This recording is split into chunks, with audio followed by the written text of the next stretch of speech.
하나님 말씀 스가랴서 2장입니다. 스가랴서 2장 1절에서 끝절까지 말씀 교독합니다. 1절 말씀 제가 먼저 받들어 봉독드립니다.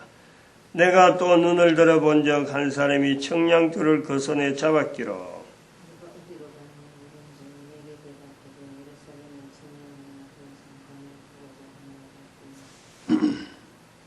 여호와께서 그 성소에서 일어나심이니라 하라 하더라. 아멘.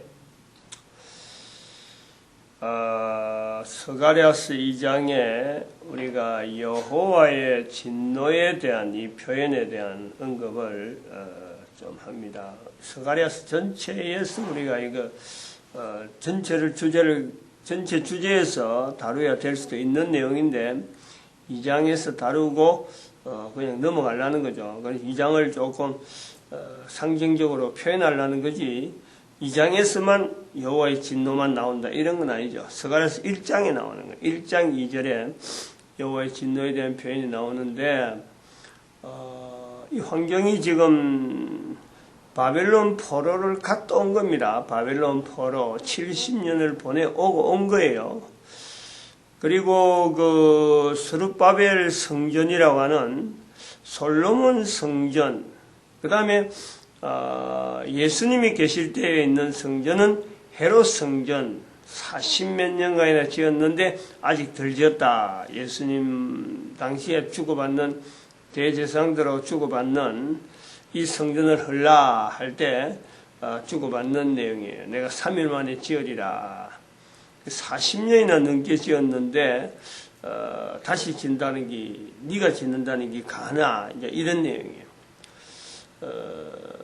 근데 이제 그 성전에 대한 내용이 스룹바벨에서 이제 짓게 될 때 이 스룹바벨 성전에 대한 고무적인 성전을 채복해야 된다, 성전을 지어야 된다라고 하는 이 내용이 당시에나 지금에나 성전, 눈에 보이는 성전을 지을 때 인용하는 이 성경 구절로서 우리는 더 이상 가면 안 된다. 앞으로는 학계, 스가랴, 말라기 넘어가는 이 여기서 나오는 성전에 대한 개념은 이제 벌써 예수님 오시고 2000년이 지났는데 여전히 눈에 보이는 성전만 갖고 이야기한다는 것 자체는 맞지 않다. 자세를 가져야 돼요. 이건 그럴 수도 있겠다는 것이 아니라, 이거, 원래적인 내용하고 좀 다르게 볼 수도 있겠다 정도가 아니고, 봐서는 안 된다.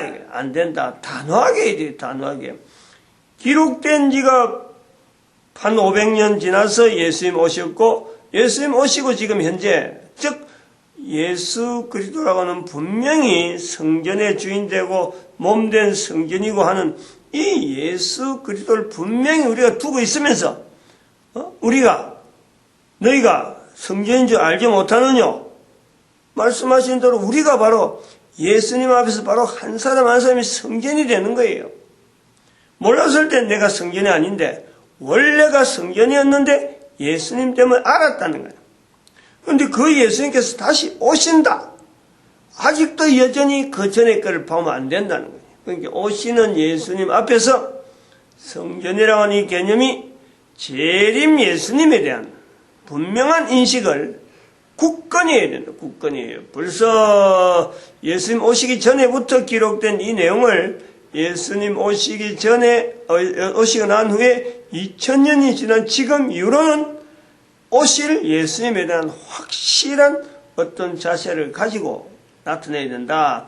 그래서 그런 부분에 학계서에서도 좀 언급했고 이제 스가랴서 2장을 넘어가면서 하나님의 진노라고 하는 이 표현도 잘못된 지금 추세로 넘어오고 있으니까 이 원래적인 자리에서 하나님의 진노에 대한 표현, 다시 오실 예수님에 대한 표현, 하나님의 진노가 그럼 예수님 오시는데 진노로서 하나님의 진노로서 우리가 막 볼 거냐? 절대 아니죠. 절대. 그렇게 되면 큰일 나는 거예요. 그러므로 2012년을 이미 인류 멸망으로 선포를 한 거예요. 2012년을 인류 멸망이다. 인류 종말이에요. 종말. 멸망보다도 멸망은 없어지는 거니까 종말로 선언하고 이 종말에 대한 구체적인 자세로서 우리가 성전이라든지 하나님의 진노라든지 그리고 대한민국의 위치라든지 이런 걸 가지고 그리고 개인의 위치가 다시 한 번 더 어떤 그 존귀한 자리에 있었던 우리를 자꾸 이렇게 상기시키고 그쪽으로 나아가려는 거예요. 이럴 때 우리한테 우리 기존만 2000년 동안에 교회가 유지되어 오면서 본이든 본의가 아니든 고이든 또 참 고의가 아니든 간에 형성되어지는 성경을 통해서 설교 형태로 남아있고 성경을 통해서 이렇게 해석해주고 성경을 이렇게 보급하는 과정에서 성경을 통해서 우리가 남겨진 여러 가지 잘못된 전파되어지는 내용들이요 없잖아 있다니까 수도 없이 잘못되게 인용함으로 인해서 오늘날 전 세계가 어찌 보면 도탄의 과정에 빠진 것도 성경이라는 근거를 주지 않은 것이 아니라 성경을 근거했기 때문에 그럴 수가 있다. 볼 수 있는 거예요. 성경을 근거했는데 어떻게 그러느냐. 하나님의 진노라고 하는 이 개념으로 우리가 분명히 적용해서 성경을 인용한 사람은 자기는 하나님의 진노를 피한 자고 상대방은 하나님의 진노를 받아야 될 상대로 딱 고정을 해가지고 우리가 인류 전체, 즉 그래 보면 구체적으로는 개인에서부터 나는 옳고 너는 그러다. 나의 판단에서 성경을 근거하기 때문에 너의 판단은 너의 그 행위는 절대적으로 참 없어져야 되는 벌 받아야 되는 분명 그에 대해서 보험을 받아야 되는 그 형편에서 나라는 도가 있다. 이런 구조가요. 이게 없다고 말할 수 있나요? 이런 구조가 지금 세계 전체의 인류 어떤 흐름에요. 이게 쫙 깔려 있는 거예요. 가까이 가서 멀리 가고 가까이 가고 이렇게 우리 역사를 인류 역사를 뒤다보면 이게 참 서양이라고 하는 헬라 문화의 어떤 전성기라고 할 수 있는 그런 시대나 또 무역을 통해서 선교한다 하는 그 시대나 마찬가지. 우리가 말하는 선교카도 성경은 알고 보면 이런 구도를 하는 거예요. 하나님의 은혜를 받은 나라가 하나님의 진노 속에 있는 나라에 참 빛을 비춰서 하나님의 진노에서 멀어지게 만든다. 이 구조가 있다는 거예요. 그래서 이슬람 지역에도 가야 되고 미개한 지역에도 가야 돼서 마치 문명을 접하는 것이 복음을 전해서 저들이 잘 살게 하는 것이 복음 전하는 어떤 명분으로 결국 둔갑되는 거예요. 바뀌는 거예요. 예수 그리스도는 저 뒷전이에요. 예수 그리스도 때문에 우리가 이렇다. 예수 그리스도 다시 온다. 뒷전이에요. 일단은 하나님의 진노가 앞선단 말이에요. 그리고 예수 그리스도의 진노에서도 제가 십자가 이야기도 했지만은 예수 그리스도의 십자가를 철저하게 하나님의 진노의 편에서 보는 거예요. 인간에 대한 하나님의 진노를 예수님이 대신 다 담당했다. 이래 되는 거예요. 즉 인간은 철저하게 죄를 지은 인간, 원죄 이렇게 딱 단정을 했다.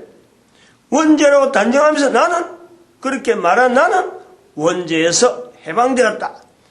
자기를 합리화시키고 자기를 오늘 여기 표현한 대로 어디 8절이지. 그의 눈동자를 범하는 것이다. 너희를 범한 자는 그의 눈동자를 범하는 것이다. 라고 표현하는 이런 표현이 나온단 말이죠.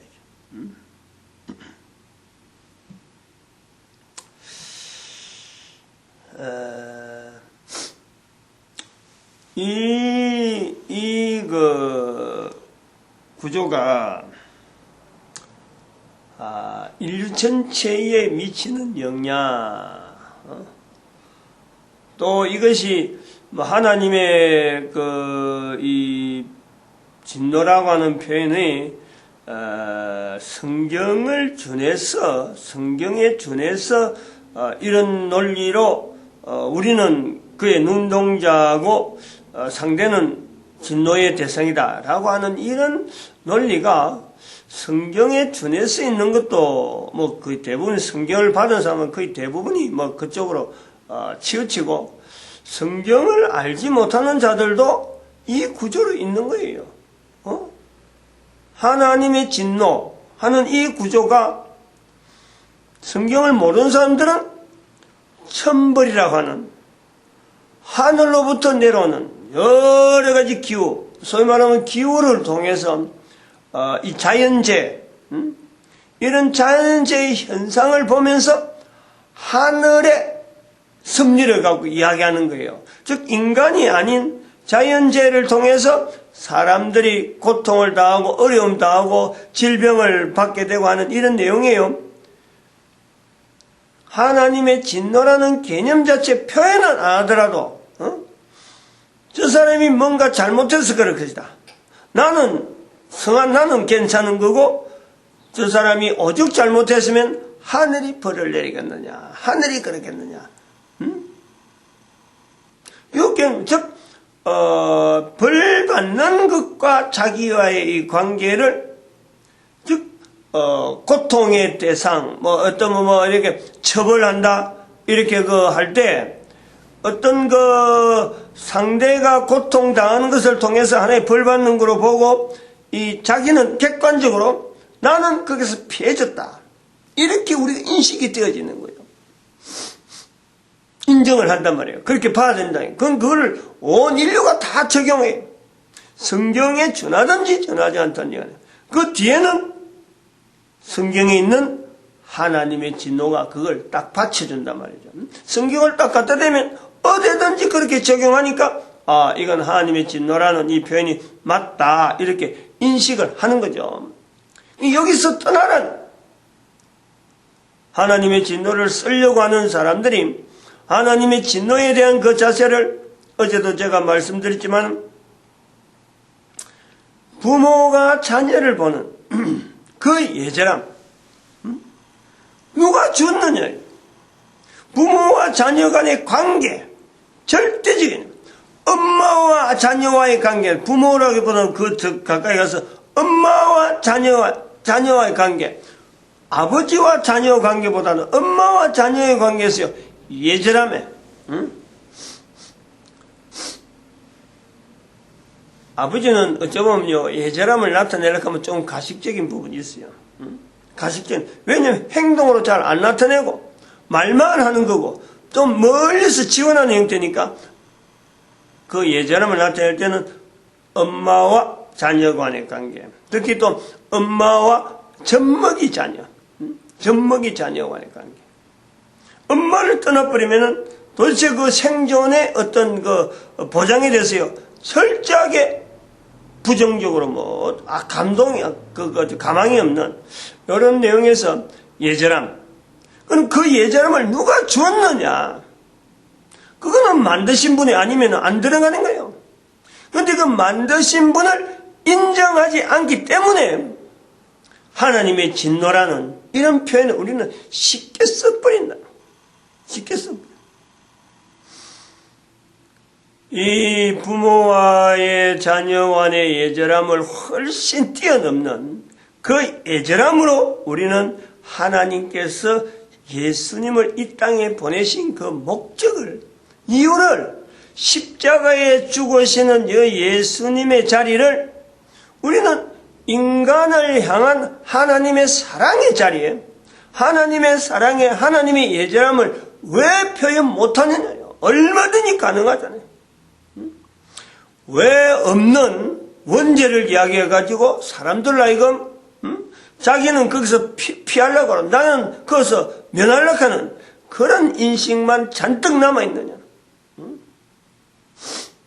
오히려 예절함을 통해서 나의 부모가 없었더라면 나는 존재할 수 없었고 나를 이 땅에 보내신 하나님의 그 어떤 섭리와 사랑이 없었다면 나에게 부모가 있을 수가 없고, 부모가 살아서 나를 도와줄 리가 없을 거고, 내 생존은 아예 처음부터 없는 거고, 내 존재에 대한 목적, 이유, 하나님의 끊임없는, 지금도 하나님이 나를 만들고 계시는 그 역사 속에요, 예수님의 십자가의 의미가 개인이 다시 부각되어야 되죠. 절대적으로. 그리고 그 예수님께서 다시 오신다 그랬는데, 내가 지금 그에 대해서 어떻게 반응하고 있느냐? 현재적이죠, 현재적. 철저하게 현재적이에요. 현재적이면서 미래적인 어떤 그 자기의 어떤 존재에 대한 가치. 사례를 몇 가지 더 들어야 돼요, 우리가. 하나님의 진노에 대한 이 내용에 지금 우리 전 세계 사람들이 그 하나의 치를 들고 있는 것이 IS 만행이란 말이에요. IS 만행. 며칠 전에 부모까지 총살하는, 부모를 총살했다 이래가지고 IS에 대해서 규탄하는데, 규탄하는 사람들의 이야기를 한번 들어보면 IS에 대해서 어떻게 보느냐 물어보면은 그 젊은 사람들이 되게 그래요.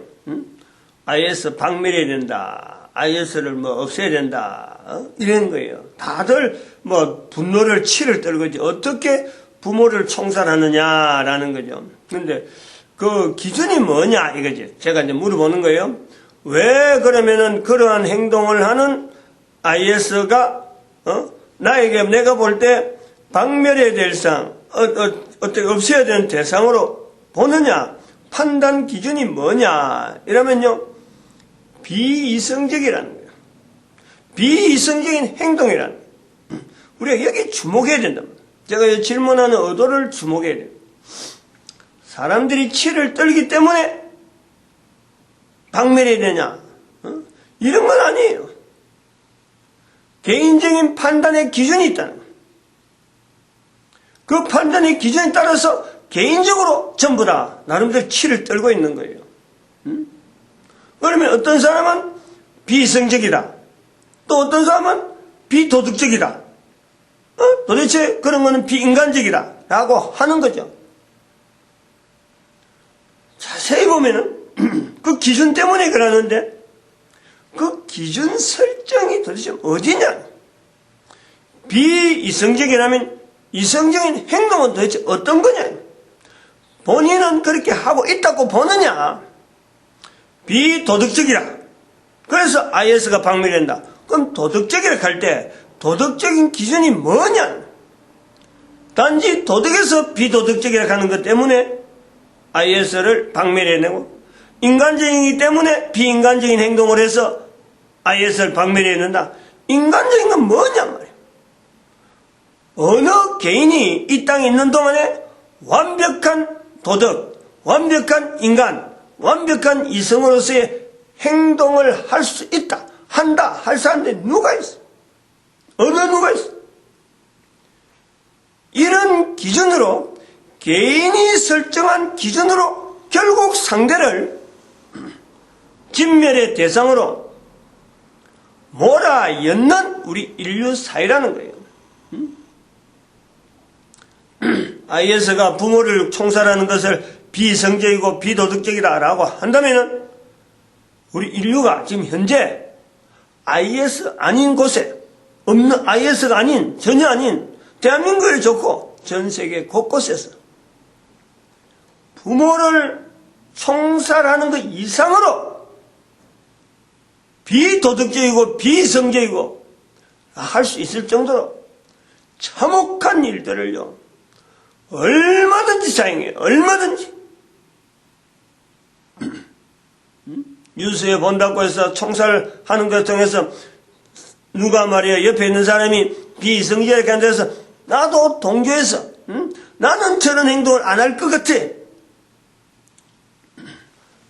비성적이라 하는 이런 내용은요, 비성적이나 비인격, 인간, 이런 식으로 상대를 비교해서 나를 이렇게 어떤 하나의 비교 대상에서 비대상, 비인격적인 인격에 들어가면요, 그거는 판단하는 자에 따라서 그러고 환경이 비슷할 때 비슷한 환경에 적어도 여기 오차가 나지 않는 어떤 정규분포적인 어떤 통계성을 가지고 99.5% 요 범위 안에서의 어떤 개념, 어떤 오차가 나지 않을, 그러니까 정확도에서 99.5%가 가는 분명한 어떤 신뢰 구간, 그 안에서 나올 때, 그게 비이성이고, 비인격이고, 비인간이고라고 하는 이 비교가 되는 거예요.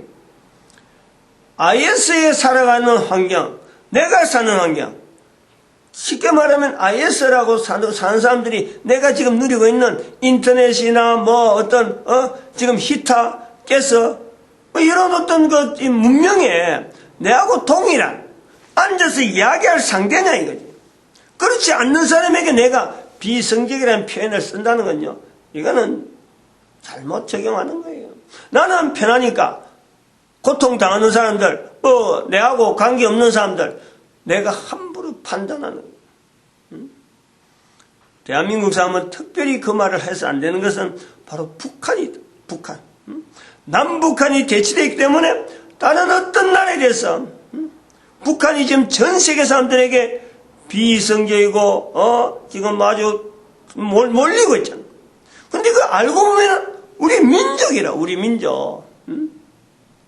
다른 나라 사람들이 IS를 비이성적이라고 하는 그 이면에는 북한은 이미 젖혀놨고 있거든.